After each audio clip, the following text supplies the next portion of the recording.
Voltamos com o curso de assistente de rotinas administrativas. Hoje nós vamos dar as especificações de como realmente funciona dois documentos que estão diretamente ligados à estrutura de organização de reunião, que é convocação e ata.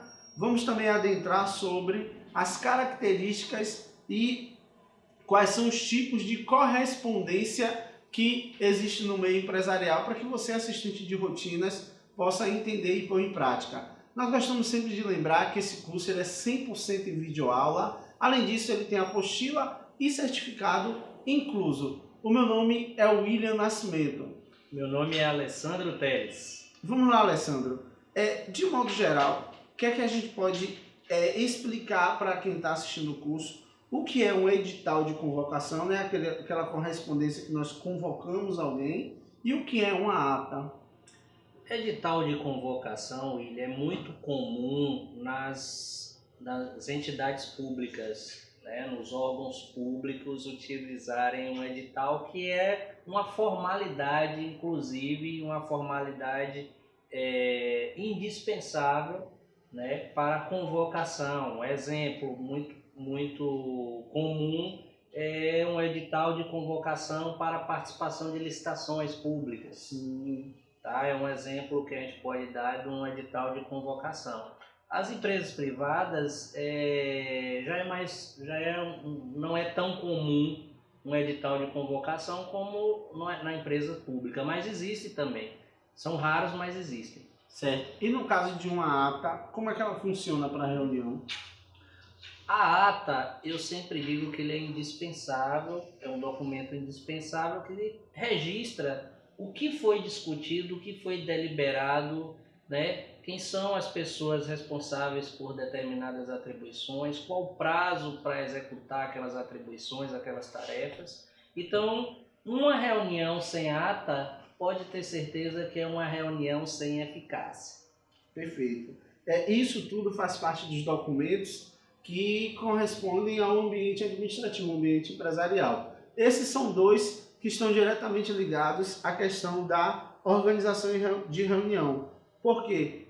Para se organizar uma reunião, além desses documentos, como nós falamos, tem que ter procedimentos antes, depois, saber o tipo, etc. e tal. Porém, existem outros processos. Organizar a reunião é um dos processos.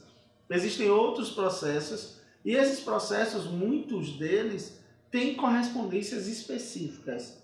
Para a gente começar falando sobre essa questão da correspondência, a gente primeiro vai dar uma classificação de modo geral de quais são os tipos de correspondências que existem, para a gente entender, para mostrar para vocês qual é a que se encaixa na sua função de assistente de rotinas. Nós temos aqui correspondências oficiais, correspondências comerciais, temos as sociais, as particulares. No nosso caso aqui, a gente está falando especificamente de correspondência comercial. Toda e qualquer correspondência que esteja envolvido ali uma empresa e um cliente, uma empresa e um fornecedor, é comercial, não é isso? Exatamente. Um exemplo clássico é uma proposta. Perfeito. Uma proposta seria um exemplo, né, clássico de uma correspondência comercial. E assim, o que a gente percebe? Uma proposta, por exemplo, ela tem regras. Sim. De se elaborar uma proposta, né? Inclusive regras legais, né, que precisam ser cumpridas. E você, como assistente, como auxiliar administrativo, precisa conhecer, porque você pode inviabilizar uma negociação interessante para a sua empresa se você elaborar uma proposta em desacordo com as normas legais. Se não tiver o mínimo necessário, né? Exatamente. A proposta tem que ter um prazo de validade, por exemplo, né, que a gente vê muitas e muitas propostas aí sem prazo de validade. Então, assim, existem regras, inclusive regras legais que precisam ser cumpridas e que o assistente ele precisa ter esse conhecimento. Eu sempre digo que esse conteúdo ele é muito importante porque é um meio de comunicação. Sim, perfeito. E o meio de comunicação ele tem que surtir o seu efeito, ele tem que atender o seu objetivo. Caso contrário, perde-se a finalidade. Além disso, de nós entendermos como é que funciona esses tipos de correspondência, é muito importante nós também entendermos como funcionam os fluxos das correspondências internamente e como funciona o fluxo das correspondências externamente. Existem correspondências comerciais internamente que se comportam de uma determinada forma, que precisam de determinadas informações, e existem as externas, que se comportam de outra determinada forma e precisam de outras informações. Mas, de modo geral, as correspondências comerciais, elas têm algumas características que precisam ser adotadas. Por exemplo, ter claridade e objetividade no texto. Como é que isso pode trazer frutos nessa comunicação, nesse tipo de comunicação comercial, Alessandro?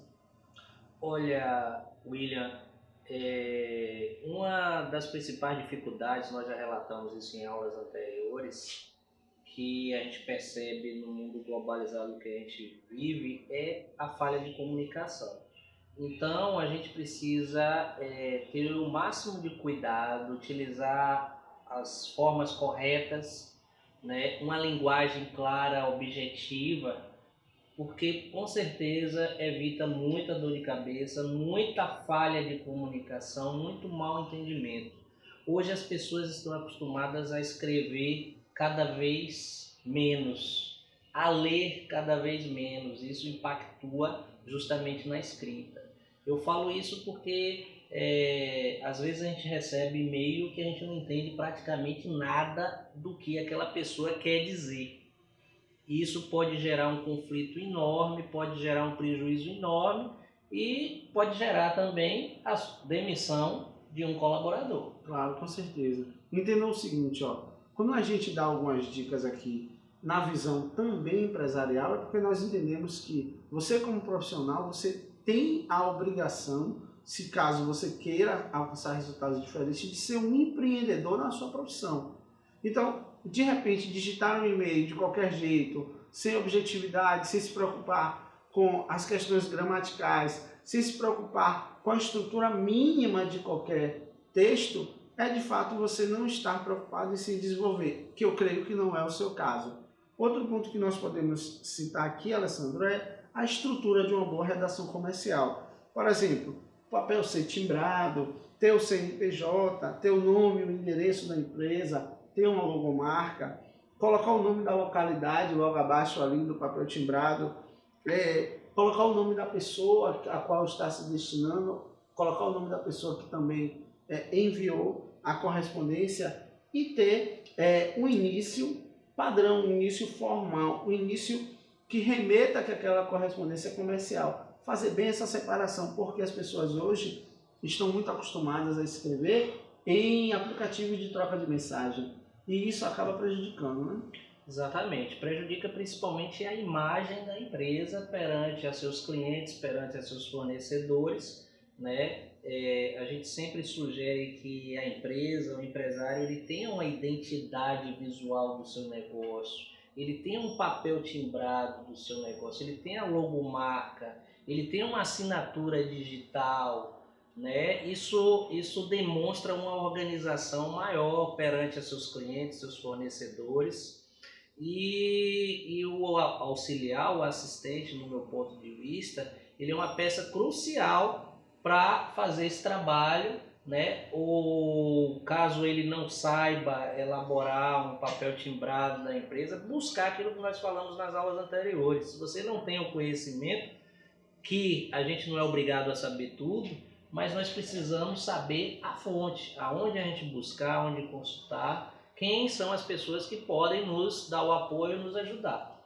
Perfeito. Nessa aula de hoje você viu algumas dicas de como nós podemos estruturar, quais são os tipos de redação que nós podemos trabalhar, e na próxima aula a gente vai falar todos os tipos de documento que estão relacionados a esses modelos de redações comerciais, tá bom? Deus abençoe cada um de vocês, curtam, compartilham e não deixem essa corrente do bem parar em você.